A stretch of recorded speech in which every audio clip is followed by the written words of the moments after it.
PTI के जलसे में जा रहे हैं, क्यों नहीं?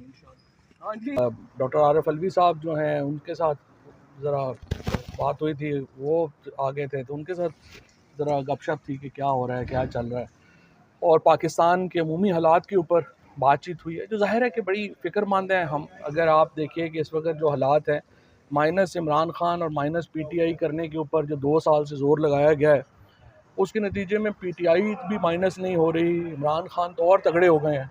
आज इमरान खान का कद बहुत बड़ा है, 2022 से देखें और आज देखें तो इमरान खान का कद बहुत बड़ा है।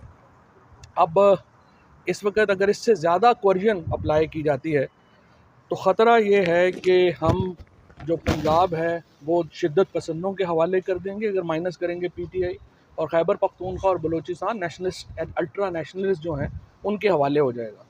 मुल्क नहीं चल सकते जिस तरह से आपने डी चौक में देखा, चीफ जस्टिस पाकिस्तान के पुतले के ऊपर जो है वो गोली का निशान बना के कहा गया जी इनको ये जो है गोली मारनी है।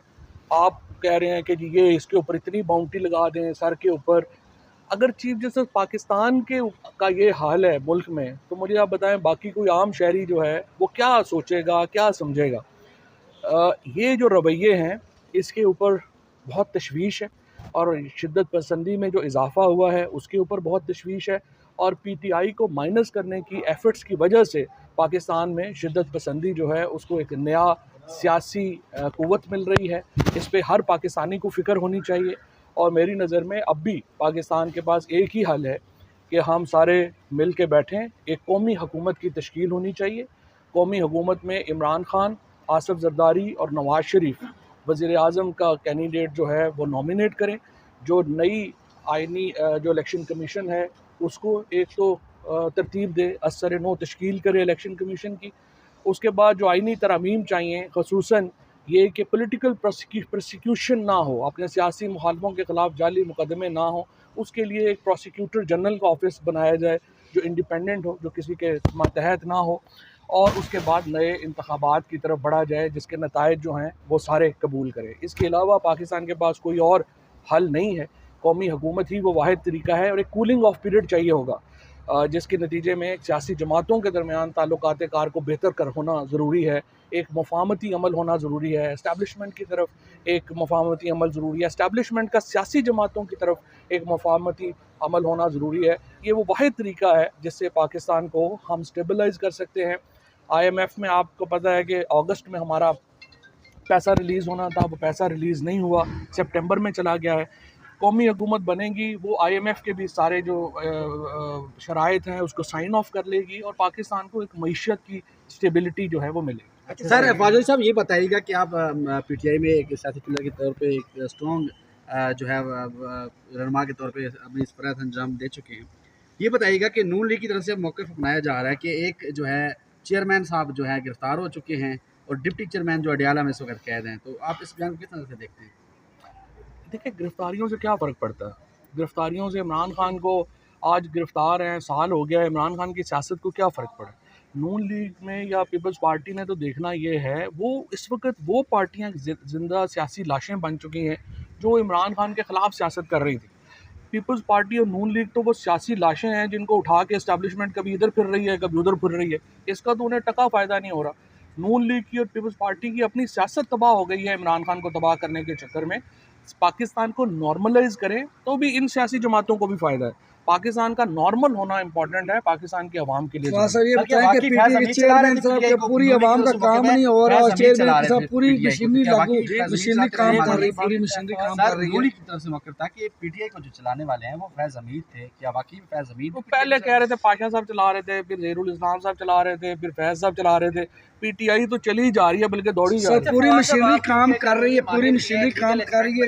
एक आदमी अंदर है तो उसको आवाम का कोई काम नहीं हो रहा, और उस पर पूरी मशीनरी लगी हुई है काम। अच्छा, लीगल एक्सपेक्ट बताइए, फैसल मॉडल समेत दीगर लोग ये बात कर रहे हैं कि जो गिरफ्तारी हुई है जनरल फैज़ हमीद हों या फिर अभी सुप्रीटेंडेंट अडियाला जेल, इसके बाद जिस तरह आपने बात की कि माइनस इमरान खान की तरफ बात, ये आखिरी स्टेज है, और इसके बाद अगला मरहला जो होगा खान साहब का मिलिट्री ट्रायल होगा। आप इसके ऊपर क्या राय देंगे? उससे क्या फ़र्क पड़ेगा?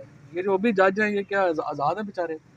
मिलिट्री ट्रायल का क्या मतलब है कि मेजर कर्नल ट्रायल करेंगे? तो जो अब जज बैठा हुआ बेचारा नासिर, ये कौन है? वो ऐसे ही है ना सारे, क्या फ़र्क पड़ेगा। अच्छा फवाद चौधरी साहब ये बताइएगा कि आपने कई मरतबा कहा है कि ग्रैंड अलायंस में अगर मौलाना फजल रहमान नहीं होगा तो ये हुकूमत को टफ टाइम कोई नहीं देगा। कल मौलाना फजल रहमान ने कहा कि मैं अपनी अलग तहरीक करूँगा, ग्रैंड अलायंस का मैं हिस्सा नहीं बनने जा रहा। देखिए अपोजिशन पार्टीज़ को नुकसान हो रहा है अलग-अलग करने से। आपने देखा जमात इस्लामी ने धरना किया, उनको कितना नुकसान हुआ उस धरने का। मौलाना फजलुर रहमान को भी इस वक्त पीटीआई की ज़रूरत है। पीटीआई को मौलाना फजलुर रहमान की और पीर पगाड़ा साहब की और हाफिज़ नईम साहब की ज़रूरत है, क्योंकि पीटीआई की लीडरशिप में उस तरह से आवाम को मोटिवेट करने वाले नहीं हैं लोग। पीटीआई की भी इत्तेहाद ज़रूरत है और बाकी पार्टीज़ की पीटीआई ज़रूरत है। अल्टीमेटली 24 को मेरे ख्याल है एक मीटिंग और है, तो इंशाल्लाह अलायंस के बगैर मेरा नहीं ख्याल के कोई चैलेंज पीटीआई ने आपको जलसे में आने के लिए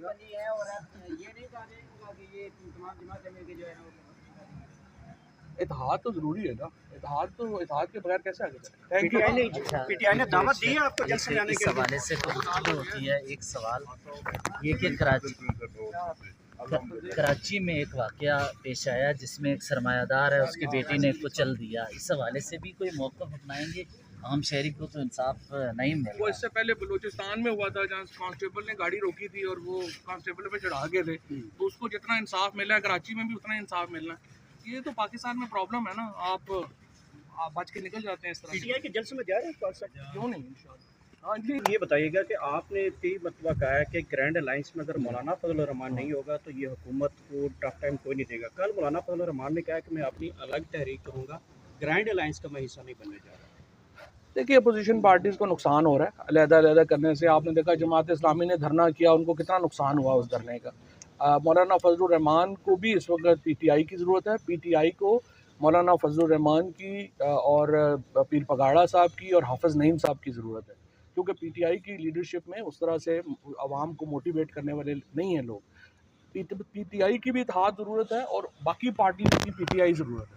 अल्टीमेटली 24 को मेरे ख्याल है एक मीटिंग और है, तो इंशाल्लाह अलायंस के बगैर मेरा नहीं ख्याल के कोई चैलेंज पीटीआई ने आपको जलसे में आने के लिए